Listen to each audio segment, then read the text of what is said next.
سلام يوتيوب نايلو معنتي مرباتنا أوز محرو ميديا أزرار بزغونو زعباتات بحوار كنكاتاتلنا سبر قعزان عرق سلام كتما أكسوم متيون هابل عليه بزوان ليك أنا باباسات فاتنا قتلات تفاتمهم أنا تزقبر غيرنا أنت حاميقو أنت تصدقو أنت تنوقفنا أنت ختنودنا تزقبر غيرنا نصنا تامسين لنا استرايز فوتو نجيتاچو نصاركان اميديا تطليعم ود بشاشاغن تاريخك ازي اي ازي انا زارمو زلكم بحر زي ردك كوينو شاعي خلص لزغونكا طبوق يرو ردك انت ابزي انا بحقها سلام فتوات تاخذ سام يوتيوب شانل دحنا ديكم دحنا غنيكم بعد احنا مساخو صبغيو لما عندكم كم تستلمدنا عون زمر حدشتن وانا وحبريت حزنا ابوتانا ترقبنا انينا كلهم ببزلهم سلامكم بزعزع عباد اللي نشانال زحدثوكم سبا سبسكرايب لايك شير مباري ترسعوا سامو داتا مدبنا بحبار تقتلني سناي مبكتا ايش خبرات تعذبتي خمختي مدب كوننا وناوز محرم ميديا زرارب تخونوا زعواتاتني وقدمتهم الزرارب تزعواتات مرأينا غنزب ديزي لايك مباري ترسعوا ايش خبرات تعذبتي نافت مخفتي مدبنا فوزلكم كلكم بزحبو زيناينا خنجمرو استي بحبار كوينا نكتتلو سبر قعزان عرق سلام لو معنا 3 سنة 6 مرحتي هو حد 13 سنة يزوبا مرحتن نتي نصبح تطوع زلو كسلام زساتف مرحت حزي قعزنا بعد سبب اقني عملو اتعرق تصوعي سلام اقربو زلو اكل منغست امريكا وينو تفالمت حيلتات ناب حدث سبب سممعنت نكعاتو زغدد ايو ايش خبرات تعذبتا غصل بيدو جنرال فيليبوس زربالو استي بحبار كوينا نكتتلو نحنا تزقبر غيرنا انت حاميقو انت تصدقو انت تنوقفنا انت ختنودنا تزقبر غيرنا نصنا تامصينا لنا بزي انا انت عيدبل نمساي مالت مصاع مالتيو مصاع خبحال كله خا نمصاعي بايتا زفتر نمصاعي زدرع نغرات كسرحالو نمصاعي زدرع نغرات كسرح تخوينو خاني اب تاريخ أما عديها خطر تدلي خاص أبزوانا بحقوتاتك تسقيل كايو بأكال يكون كانت سكال جن أبت تاريخهم نت تاريخهم بكل تفولتو ما بقص هونكا نت تاريخ مسؤولات كاشعوي أبحام قول كذا حدرك بزح نجارات الله بزح سيلتات متزكا حلنا خاقص كسر رحت بقص كتمار عمرت بقص تمرامر مس جمركا خا بزح تفلط مو نتي تفلط كايا خا ام مزغب تصفرو تسندو نولدو تمحلالفو كصالنتني هاجركا توحيس مالتيو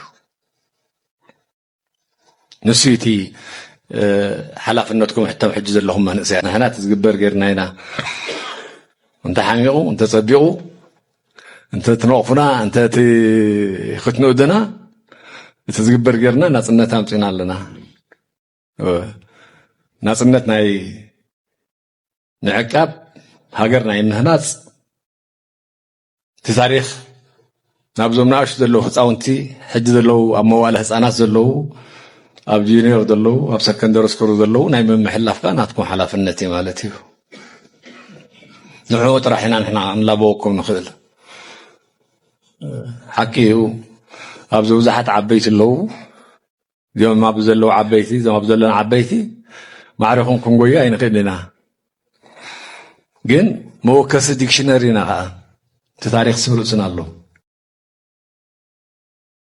ايش خبرات عزبتي اب كتما اقسمون فتنا قتلت تخايدلو نمنيو ابي معزبلون بحبر كنا نكتتلو كتما اقسم متيون هابل عليه بزوان ليك انا باباسات فتنا قتلت تفاتمهم لومي بحث حمله 2018 عام تمرت بزوج حاليتي ساعات 6 فرقان اب منبر ببسنا ابو ليك انا باباسات نمقتال تايتي كتكوسلهم حاضرلهم فتنا قتلت استغبرلهم ابو ليك انا باباسات بزو ابن ناثنائيل بزو ابن ارغاون انتخونو منالبات مستي قد محزي حاديوم انصار غفو حاديوم دمام انصار ابن سلامه بزنورو مقوام كخونه كم زخالي كمعت صاب حزي حابل عليه بزوان ابوتات زبصحه غداتو كوانت زي حلوم دحري صلمتات ابل عليه بزوان ابوتات مفرحن ንክወቅዑ ወይ ንክቀትሉ በሚዲያ ጎስጓስና ተገበርሎም ጸንሒዮም በፍላይ ኣብ ኣሜሪካ ዝመደብሩ ዘራ ሚዲያ ኔትወርክ ኣብ ልዕሊ ብፁዕ አቡነ ናትናኤል መፈራርሒ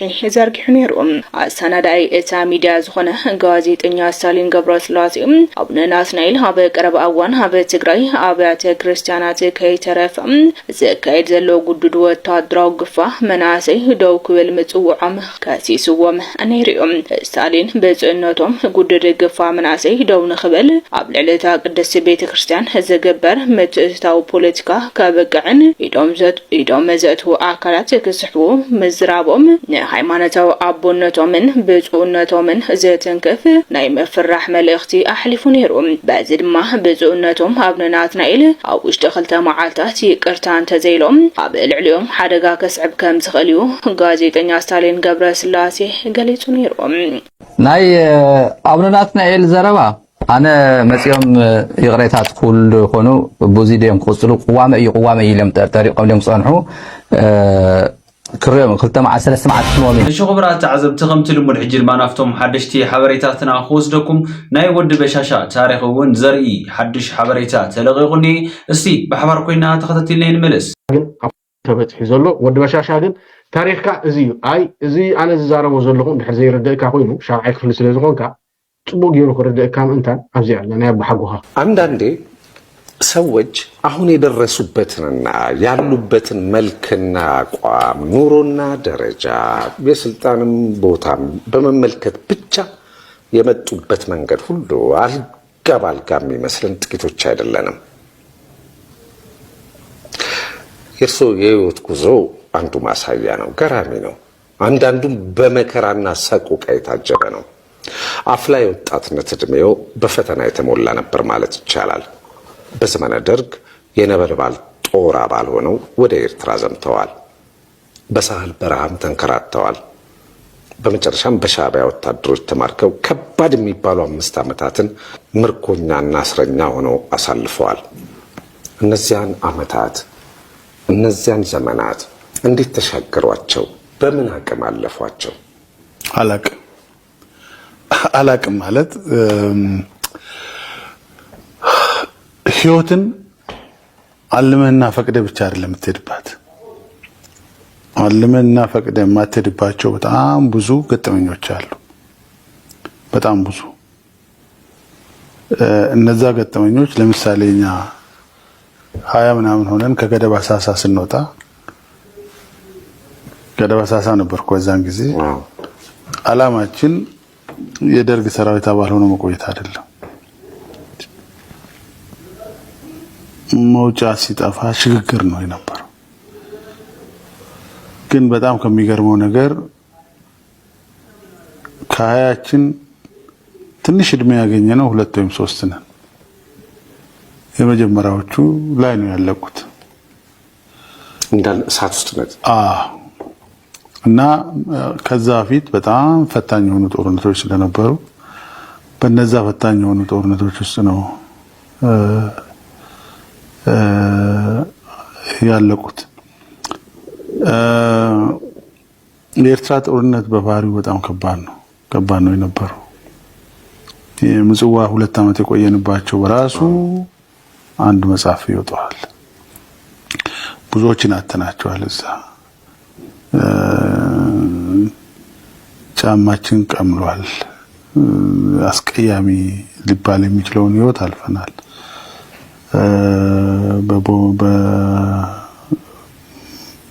በሞርተርና በመድፍ ድብደባ ውስጥ ሆኖ ማለት ነው። እና አይኔ ያየ 20-30 ከጎኔ ይረግፋል። ለምን ተረፍኩ አላውቅም። ልመልስ አልችልም። አንድም ቀን ግን ከግንባር ወጥቼ አላውቅም። ከጦርነት ሰፈር ወጥቼ አላውቅም። ከምሽግ ወጥቼ አላውቅም። ለምንድን ነው የተረፍኩት የሚለውን ልገልጸው አልችልም። ይሄ ስለሆንኩ ነው። እንዲህ አይነት ብቃት ስለነበረኝ ነው። እንደዚህ አይነት ምሽግ ስለተጠቀምኩ ነው። እንደዚህ ስለሸሸው ነው የሚል ነገር የለኝም፣ አልነበረኝም። ራሱ ሳል ላይ በመጨረሻዎቹ ውጊያዎች በጥይት ካለቀው በላይ በኋጥም ያለቀው ይበልጣል። ከጥይት በላይ ሽንት ተወደደ በዋትም ያለቀው ይበልጣል። አጠገቤ ላይ በሽንት ላይ ተታኮሱና የተጋደሉ ጓደኞች አሉ። ሽንት ማለት ነው ውሃ ሳይሆን ናይ አባዱላ ታሪክ እዚ ጥራሕ አይኮነን። እዚ ታሪክ እዚ ናይ ኩሎም ኣብዚ ትሪእዎም ዘለኹም እዚኦም ሙሩኻት ናይ ሻዕብያ ዝነበረ ብርሃኑ ጁላ ሙሩኽ ናይ ሕወሓት ዝነበረ ብምሎም ኣብዚ ትሪእዎም ዘለኹም ዘይ ብጀካታ ናተይ ናይ ፕሬዝደንት ኢሳያስን ስእሊ እዚ ታሪክካ ወዲ በሻሻ ኣብ ሓጎታትካ እዚ ታሪክ ኦነግ ዝበሃል ንባዕሉ ዝፈጠሮ ሻዕብያ ማሪኹ ሰብ ክኾኑ ኢሉ ዕጢቕዎ ኢድን ደሰኝ ካብ ናይ ሕወሓት ሙሩኻትን ካብ ናይ ሻዕብያ ሙሩኻትን ዝወፅኦም ኦነግ ካብ ናይ ሕወሓት ሙሩኻትን ካብ ናይ ሻዕብያ ሙሩኻትን ዝወፅኦም አባዱላ ገመዳ 7 ዓመት ሙሉ ኣብ ሳሕል እምኒ ሽከም ነይሩ። ብርሃኑ ጁላ ባጫ ደበሌ ቢጃማ ናይ ሰበይቲ ተኸዲኑ ስዕስዕ ነይሩ እዛ መእተው ዝጥቀመላ ማለት እዩ። ግን ናይ አባዱላ ታሪክ ሓንቲ ጽብቕትላ ሰፊ ጦርነት ውስጥ ገባን በልጅነታችን ከጦርነት ወደ ጦርነት ከዛ ወደ ኤርትራ ከዛ በዛ ያለ ነው። በኋላ ወደ 7 ዓመት በሻዕቢያ እስር ቤት ታስሬያለሁ። እስር ቤት ያኔ ናቅፋ ላይ እየተዋጋን ሁኔታዎች በሙሉ ምጽዋ 2 ዓመት ተዋግተናል ለመከላከል። ከዛ በኋላ ናቅፋ በዛ አልፈን ብዙ አስቸጋሪ ጦርነት ነው የነበረው። ወደ ሱዳን እንውጣ ስንል ሻዕቢያ ካምፕ ገብተን አረፍን። እንደ ምርኮኛ ተያዘን 7 ዓመት እዛ ቆየን።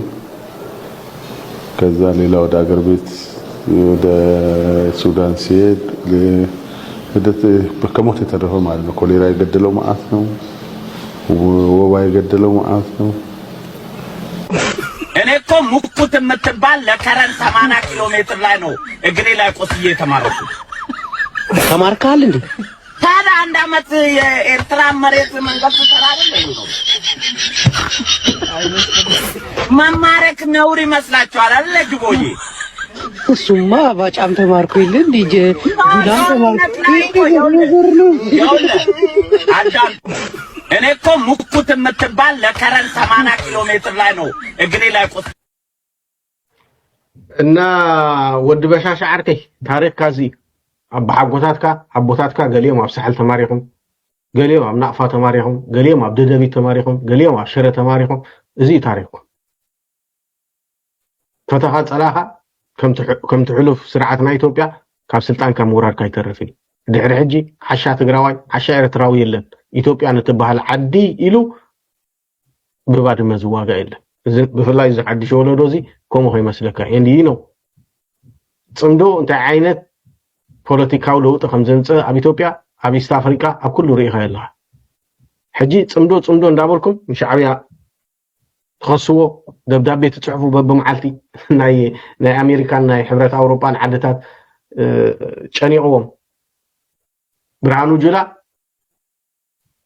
ፊልድ ማርሻል ተባሂሉ ኣብ ታሪክና ኢትዮጵያ ፊልድ ማርሻል ማዕርግ ወይ ስልጣን ዘለዎ ወታደር ሒዛ ግን ሉዓላውነታ ዘይተኽብር ዓዲ ኣብ ዓለም ታሪክ ኢትዮጵያ ስኻ አዲስ አበባ ተዘያባሪሮምካ ካብ አዲስ አበባ ተዘያሃዲምካ ናይ ኢትዮጵያ ሉዓላውነት ኣይምልከተካን ይበቃ።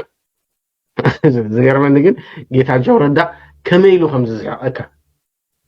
ከም ዝንዕቐካ I can understand ካብቲ ናይ ሎም ማዓንቲ ዘረባኻ ለዚ ፈቲኻ ጸሊኻ ታሪክ ዝድገም ዘሎ ታሪክ ድማ ክድገሚ ታሪክ 1983 ዓመተ ምህረት ክድገሚ ህወሓትን ሻዕብያን አዲስ አበባ ተዘያይቶም ይውልሲ ሸውጽምዶ ገና ብሱዳን ክትዋጋ ይተኸልኒኻ ብትግራይ ምስ ትግራይ ክትዋጋ ይተኸልኒኻ በምሓራ ብፋኖ ክትዋጋ ይተኸልኒኻ ኣብ ኦሮሚያ ምስ ኦነግ ወይ ምስ ኦላ ክትዋጋ ይተኸልኒኻ አዲስ አበባ ሱቕ ኢልካ ሓልዋ ከምዚ ክስታይ ውሕጅ እንዳመጾ ከምዚ ወይ ድማ ከምዚ ዝብኢ እግሩ እንዳበልዖ እግረይ ጥራሕ ዝበልዐኒ ዘሎ ድሓን ሱቕ በዝብል ኣው ደረጃ በፂኻ ድቃስ ይብልካ ጽባሕ ካብ ስልጣንካ ከም ትባረር ኣጸቢካ ፈሊጥካ ያለኻ ክዋጋእ ዝኽእል ሰራዊት ከም ዘይብልካ ፈሊጥካ ኣለካ ክድግፈካ ዝኽእል ህዝቢ ኣብ ኢትዮጵያ የለን ህዝቢ ኢትዮጵያ መሪርዎ ናይ ጌታ 130 ሚልዮን ህዝቢ ሒዝካ ቃለ መጠይቅ ክትገብር ከለካ ታ ኤርትራ ትበሃል ዓዲ ትንዕቃ 1.5 ሚልዮን ህዝቢ ኣለዋ ትብላ ፕሬዚደንት ኢሳያስ ቃለ መጠይቅ ክገብር ከሎ 400,000 500,000 ሰብ ሪእዎ ምክንያቱ ህዝቢ ኢትዮጵያ ንባዕሉ ተስፉ ካመን እዩ ካብ ሻዕብያ እዛ ኩላ ዘላ ኣምሓራይ ኦሮሞ ተስፋ ካብ ሻዕብያ ሻዕብያ ሓደ ይግበረና ይዝብል ኣብ መቐለ ከምዚ ንሰምዖ ዘለና ሓደ ዓርቀ እዩ ዝነግረኒ ካብዚ ኣሜሪካ ኸይድ ኣብ መቐለ ኣብ ሓደ ናይት ክለብ ኣትየ ኢሉ ኩላ ምስ ሰኸረት እቲ ዓዲ ሃሎ ዘሎ ሰብኣይ ዶንጊና ኸሚዙ ዝበሃል ኣብ መቐለ እዚ ፋክት እዩ ሓቂ እንይኖ ስለዚ እስኻ ኣታሊልካ ክትነብር ሓሲብካ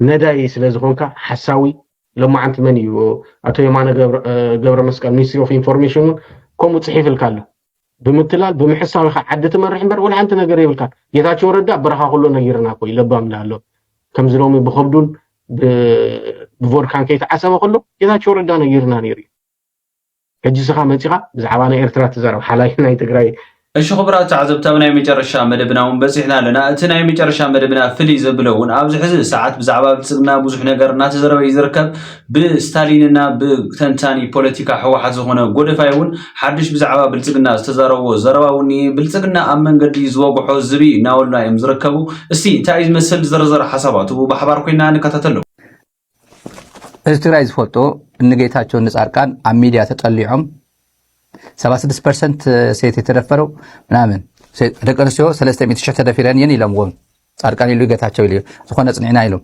እቲ ዝኾነ ፐርሰንቴጅ እገለ እዩ ሻዕብያ ዝደፊሩ ኢልዎ እቲ ኢንቴንሽኖም ንምንታይ ከም ዝበሉ ንፈልጦ ኢና ብልጽግና ኢኻ ብዙሕ ደፊርካ ክልዎ ይኽእሉን ኣብ ውሽጢ ብልጽግና ስለ ዘሎ ኢንቴንሽን ቢሃይንድ ንግደፎሞ ተናእሰ ሻዕብያ ክንዲ ዝደፊሩ ፋኖ ክንዲ ዝደፊሩ ናይ ሞቃዲሾ ሰራዊት ክንዲ ዝደፊሩ ብልጽግና ክንዲ ዝደፊሩ ኢሉ ብልጽግና ተናእሰ ጀነራላት ይነግረና ላይ ብልጽግና ፕሮፖርሽናል ዝኾነ ነገር ኣሎ ደፊር እዩ ቀቲል እዩ ረሽኒ ኢና ተባሃለ በዓለም እዮም ተም ሙሱዝ ነው ሚኒስትራት እዮም ነጊሮምና ናይ ሽግግር ፍትሒ ዝበሃል ትራንዚሽናል ጀስቲስ ዝበሃል ገለ ተሓታትነት ክገብረለኒ ተናእሰ ሓደ ሰብ ንምኽንያት እኳ ዘይገበረ መንግስቲ ህዝቢ ትግራይ ምኽንያት የብልካኒ ኢኻ ሕዚ 300,000 ኣንስቲ ኣሕዋትካ ኣዴታትካ ተደፊረን ምኽንያት የብልካ ናይ ግብፂ ተለኣኺ ኮንካ ኢኻ ሕዚ ውግእ ዝጨበካ ዘሎ ይብሎ 60% 40% ናይ መሬት ትግራይ ሒዙ ጎቢጡ ዘሎ ሓይልስ ምኽንያት የብልካን ትግራይ ምኽንያት የብልካን ናይ ትግራይ ፃውዒት ንህዝቢ ትግራይ እንዳበለ የሽከዕላል ይፃወተልና እዚ ሎማዓንቲ ድሕሪ ፓርላማ ምውፁ እዚኣ ህዝቢ ትግራይ ከተምዓሎ ጌታቸው እውን ፖስት ገይርዋ ኣሎ መስለኒ በመጀመሪያ ያው የሚያስፈልገን ሰላም ነው ይሉ ጻውዒት የሰላም ጥሪ ለትግራይ ኦፊስ ኦፍ ዘ ፕራይም ሚኒስተር ይዚ ከሽከዓልሉ ማለት እዩ ጌታቸው ጥዕኑ ተዝሕሉ መሓሾ ኣነ ይብል ማለት ይብል I don't know ከመይ ገይረ ክዛረብ ከም ዝኽእል ይብል ኣነ ዘብዚ ጌታቸው ጥዕኑ ይሕሉ ዝግባእ ነይሩ ጌታቸው ዘይኮነን ግን ናይ ህልኽ ከምዚ እንታይ ዝበለና ኣቢልዎም ዓፊንዎም ምንም ክሪኡ ህማ ሒዝዎም ጋሪድዎም ፖለቲካሲ ጽልኢ ገለ ህልኽ ጋሪድዎም ተባሃሉ ሕዚ እውን ሞት ናይ ሞትን ሕየትን ኮይና ክስበረሉ ክድምሰሰሉ እዮም ዝለሉ ኩላቶም እስቲ ሓደ ብሓደ ናኸድና ክንሪኤና ሓደ ብሓደ ብዝርዝር ክንከሪእና ተመልከቲ የዓለም ጦርነቶችን በደንብ አናላይዝ ካደረግን በኋላ እንደ ሀገር ሉዓላዊ ክብራችንና ሀገራዊ ብቃታችንን የሚያናጉ ክፍተቶች ለይተን አቅም ገንብተንበታል እዛ ያየነውን ጥንቃቄ ተምረንበታል ክፍተት ሞልተንበታል በዚህ ውጊያ ያገኘነው ትምህርትና የፈጠርነው አቅም በጣም ከፍተኛ ነው ብዙ ትምህርቶች አግኝተንበታል በዚያው ልክ ደግሞ ያስከተለው ጉዳት አለ ሁለቱም ባላንስ አድርጎ ማየት ያስፈልጋል ከጠላት አንፃርስ ያለው ስሌት ምንድነው እኛ ስትራቴጂክ ኢኮኖሚ ለመጠበቅ 3 መን እንዳልነው ሁሉ ጠላት ደግሞ ሳያቅ እሱም 3 መን ይከተላል በሶስት ስሌት አንደኛው መካድ ነው መካድ ኢትዮጵያ ድል በሀብት ያላት አልገዛም የሚል ህዝብ ያላት ሊገዟት 2 3 4 ሞክረው ተሸንፈው የተመለሱባት ሀገር መሆኗን ኢትዮጵያ ማንበርከክ ቀላል አለመሆኑን ቢያቅም ታሪኩን ይክዳል። አንዱ መካድ ነው። ሁለተኛው መርሳት ነው። ይህ ሀገር ስትራቴጂክ ዴፕዝ አለው፣ ሂውማን ዲቪደንድ አለው፣ የወጣት ሀገር ነው። ከከፋ ራሱን ሊከላከል ይችላል። አቀማመጡም ተቋማዊ ልምምዱን ቀላል አይደለም የሚለውን መርሳት ደግሟል። ስለኛ ሲያስታውሱ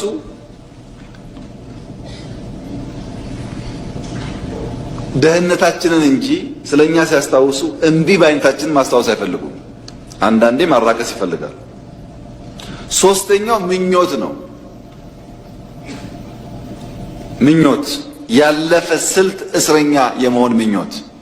ትናንትና ሻዕቢያና ወያኔ ከሱዳን ጋር ተባብረው ደርግን ጥለዋል። አሁንም እንደዛ ተባብረን እንጥላለን የሚል ምኞት።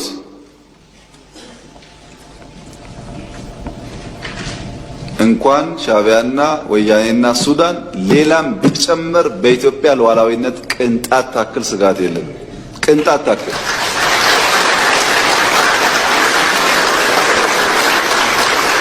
ያን ለመከላከል የሚያስችል ብቃት እየገነባን ያለነው። ጊዜው ሲደርስ እንዳስፈላጊነቱ እንገልጻለን። እኛ ስጋት የለብንም።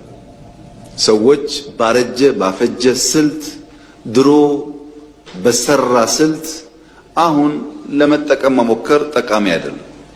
ምክንያቱም ያኔ ስልቱ የሰራው በሸበጥ ጮሆሬ የላስቲክ ጫማ መሄድ የፈለገ መቅመል የፈለገ መራብ የፈለገ ቢገባውም ባይገባውም ወስዶ የተከተለ ኃይል ነበረ። አሁን ግን 22 እና መገናኛ ህንፃ አስቀምጠህ እዛ በመቀመጥ አይሆንም ማለት ነው። ተቀይሯል ጊዜው። ሀብት እያፈራህ ሀብትን እያጣጣምክ ራስን ደግሞ ለመስዋዕት ማዘጋጀት አብሮ አይሄድም።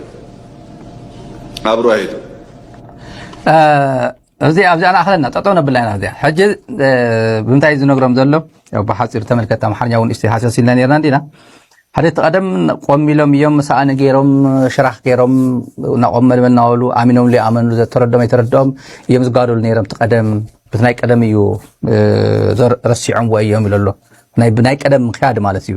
ብናይ ቀደም ምክያድ ካብኡ ሕዚ ድማ ኣብ ኣዲስ ኣበባ 22 መገናኛን ፎቃት ሃኒፆም እዮም ከምቲ ናይ ቀደም ኣይገጥሙና እንሎ ትሒሳብ ከመይ ከም ካልኩሌሽን ከመይ ከም ዝብሎ ዘሎ ኩሉ ጻድቃን ይመስሎ ጃራ ትግራይስ ኩሉ ጻድቃን ይመስሎ ወርቅ ዓይኑ ዲስ ወዲያ ዞል ዲስ ምግበይ ዲስ ኩሉ ማለት ጻድቃን ናይ ጻድቃን ዓይነት ስብና ይህዎም ዘሎ እንዚያተ ተጋላይ ትግራይ ብሙሉስ ኣዲስ ኣበባ ፎቅ ኣለዎ።